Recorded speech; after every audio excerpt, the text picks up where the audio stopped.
नमस्कार, आप देख रहे हैं इनकलाब इंडिया और मैं हूं रोशन सनगही। आज हमारे साथ नवगछिया अनुमंडल पदाधिकारी ऋतुराज प्रताप सिंह है। पहले तो आपका स्वागत है सर। Thank you. सर, लाखों युवा यूपीएससी बीपीएससी सबकी तैयारी करते हैं पर लेकिन उसमें सैकड़ों की संख्या में होते हैं। किस तरह युवा तैयारी करे सर? अभी मेहनत तो एक सबसे इम्पोर्टेंट चीज़ है जो कि मोस्टली लोग करते हैं। साथ में स्ट्रेटजी के साथ करना चाहिए। सब सिलेबस डाउनलोड कर लेना चाहिए सबसे पहले, और साथ में उस सिलेबस के अकॉर्डिंग पढ़ाई करना चाहिए। प्रीवियस ईयर क्वेश्चन पेपर जो सबसे इम्पोर्टेंट चीज़ें हैं इसमें वो करना चाहिए, और साथ में ट्रेंड की एनालिसिस करनी चाहिए कि आजकल कैसे क्वेश्चन पूछे जा रहे हैं। तो इसी प्रकार, और जैसे टेस्ट सीरीज हुआ करता है तो टेस्ट सीरीज सबसे इम्पोर्टेंट चीज़ होती है, तो टेस्ट सीरीज को भी साथ साथ में करते रहें। इन सब की का समावेश से ही तैयारी रहती है। थोड़ा किस्मत की भी बात है, बट मेहनत का इसमें ज़्यादा जरूर है। जैसे पीटी होती है सर, पीटी के लिए कौन कौन सा सब्जेक्ट का चयन किया जाता है या क्या होता है, थोड़ा बताएं आप। प्रीलिम्स में सिलेबस डिफाइंड है।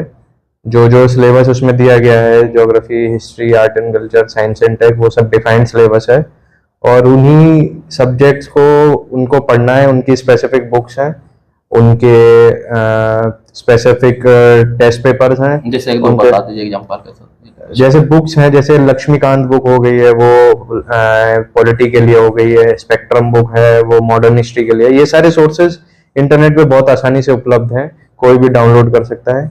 इन्हीं बेसिक बुक्स को बार बार रिवाइज करते रहना है। इन्हीं बेसिक बुक्स में बार बार रिवाइज करने के बाद टेस्ट पेपर्स देने हैं। प्रीलिम्स का यही तरीका है कि आप जितना टेस्ट पेपर देंगे, जितना उसकी प्रैक्टिस करेंगे, उससे आपका उतना ही बेनिफिट होने वाला है। जैसे एनसीईआरटी पहले कहा जाता है कि पहले कहीं भी कोचिंग जाने से पहले आप पहले एनसीईआरटी का गहन अध्ययन कर लें, उसके बाद फिर। हाँ, एनसीईआरटी बेसिक्स के लिए बहुत जरूरी है।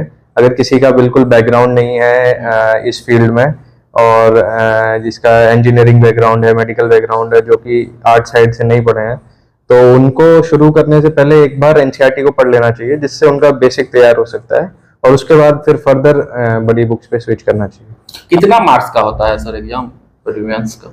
एग्जाम 200, हाँ 200 मार्क्स का अपना प्रीलिम्स होता है, जिसमें GS1 होता है, GS2 सीसेट होता है जो क्वालिफाइंग होता है। फिर ऐसे ही 1750 मार्क्स का हमारा मेंस होता है, और 275 मार्क्स का हमारा इंटरव्यू होता है। तो मेंस का फिर तैयारी कैसे करें? तो उसमें कुछ मेंस का तैयारी भी देखो, जैसे मैंने बताया बता कि दीजिए। जैसे उसका सिलेबस डिफाइंड है, तो आपको उसका सिलेबस तो पढ़ना ही पड़ेगा।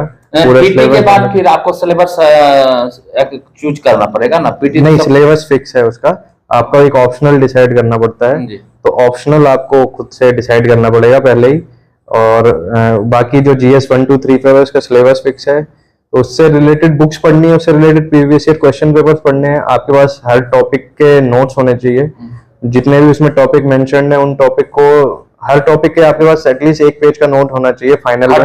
हर टॉपिक उसमें सब टॉपिक्स दे रखे हैं, जैसे एनजीओ, सेल्फ हेल्प ग्रुप है, या फिर गवर्नेंस है, या जो भी है, तो उन सारे टॉपिक्स के आपके पास नोट्स होने चाहिए, ताकि लास्ट में आप रिवाइज कर सकें उनको। और आंसर राइटिंग प्रैक्टिस करनी होती है, तो वहाँ बहुत सारी टेस्ट सीरीज हैं। किसी भी टेस्ट सीरीज को ज्वाइन करके उसकी आंसर राइटिंग प्रैक्टिस आप कर सकते हैं। आंसर राइटिंग बहुत ही इंपॉर्टेंट निबंध सब है सर। ग्रामीण क्षेत्र के युवा किस तरह वहां पहुंचे? क्योंकि बिहार और यूपी के लोग का एक सपना रहता है, जो भी यूथ ने कहा हमको बीपीएससी में जाना है, बीपीएससी में वीडियो बनना है, सीओ बनना है, या डीएम बनना है, एसडीएम बनना है, तो उसका किस तरह से एक शुरुआती दौर से शुरू कर के कितने क्लास से एकदम एक्टिव हो जाए सर, इसके लिए आसानी हो?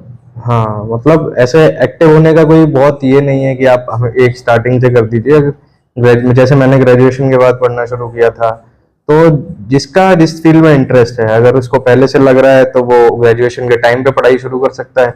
किसी को अगर बाद में समझ रहा है तो ग्रेजुएशन के बाद शुरू कर सकता है। बस एक इम्पॉर्टेंट चीज़ है कि जब आप डिसाइड कर लेते हैं करने का, तो आपको मेहनत करनी है। तो अगर आपको इसमें जाना है, तो आप ग्रेजुएशन के दौरान करें अगर, तो ज़्यादा मेरे हिसाब से बेहतर रहेगा।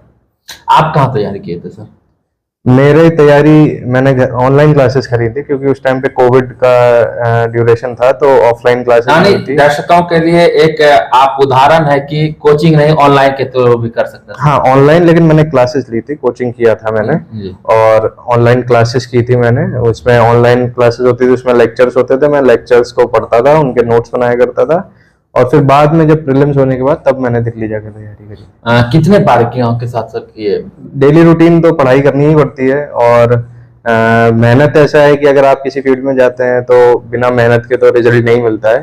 तो 7 घंटे 8 घंटे मिनिमम 7-8 घंटे 7-8 पढ़ाई घंटा। इज इनफ है। मतलब बहुत ज्यादा भी नहीं करना है, एग्जेप्शन नहीं करना है। प्रीलिम्स के बाद जब मेंस आता है तब आप अपनी पढ़ाई को बढ़ा सकते हैं, लेकिन 7-8 घंटे ऑन एन एवरेज अगर आप एक दिन में पढ़ते हैं तो वो इनफ है। वो है ना। तो क्या सजेस्ट करना निष्कर्ष सर? मेरा यही सजेशन रहेगा जितने भी एस्पिरेंट्स या जितने भी तैयारी करने वाले छात्र हैं कि इस एग्जाम में बहुत स्ट्रेसफुल माहौल रहता है, मैं समझ सकता हूँ उस चीज़ को। तो आप उस स्ट्रेस को साथ आप थोड़ा सीखिए कि उसको कैसे मैनेज करें, क्योंकि आपको 1-1.5 साल मेहनत करनी पड़ेगी, फिर ये एग्जाम भी 1-1.5 साल चलता है। तो लंबी जर्नी है ये, 3 से 4 टाइम लगता है इसमें। अगर आपका पहला प्रयास में भी होता है तो भी 2-2.5 साल लग जाते हैं इसमें। तो आप संयम रखिए, हिम्मत मत हारिए, और मेहनत अगर आप करेंगे तो उसका कहीं ना कहीं फल मिलेगा। सर आपका कितना रैंक आया था? मेरा 296 रैंक था। 296। सर नवगछिया कैसा लगा इस शॉर्ट टर्म में, अभी तक में जितना दिन में आया आप? नवगछिया में ये मेरा पहली पोस्टिंग मेरी एज एसडीएम है। मेरे लिए काफ़ी बहुत ही इम्पोर्टेंट पल है ये, और नवगछिया बहुत ही अच्छी जगह लगी मुझे। काफ़ी हरा भरा माहौल है चारों तरफ, और साथ में मैं कोशिश करूँगा कि पूरी मेहनत से और पूरी लगन से इस अनुमंडल में काम करूँ। नवगछिया वासी से क्या अपील करना चाह रहे हैं? नवगछिया वासियों से मेरी यही अपील है कि वो हमेशा प्रशासन के दरवाजे उनके लिए खुले हैं। कभी भी आप मेरे ऑफिस आ सकते हैं, किसी से किसी भी चीज़ से रिलेटेड कंप्लेंट हो या कोई भी इशू हो, आप कभी भी आके मेरे ऑफिस में बताइए और हम उसका समाधान करने का पूरा कोशिश करेंगे। आप युवा अधिकारी हैं, फर्स्ट पोस्टिंग है, पब्लिक कनेक्टिविटी के लिए आप कैसे कीजिएगा सर? फील्ड विजिट ज़्यादा रखेंगे, फील्ड पे जाएंगे और लोगों के जो भी इश्यूज होंगे उनको जाके देखेंगे कि कैसे प्रॉब्लम सॉल्व कर सकते हैं उस चीज़ को। और जितना ज़्यादा लोगों से मिलने के लिए कोई हिंड्रेंस नहीं है, वो कभी भी आ सकते हैं। बाकी और जितना फील्ड पे लोगों से मिल पाएंगे उतना कोशिश करेंगे कि ज़्यादा से ज़्यादा लोगों से मिल सकें। हमसे जुड़ने के लिए शुक्रिया सर, और आपको अग्रिम भविष्य की शुभकामनाएं। ठीक, ओके, थैंक यू।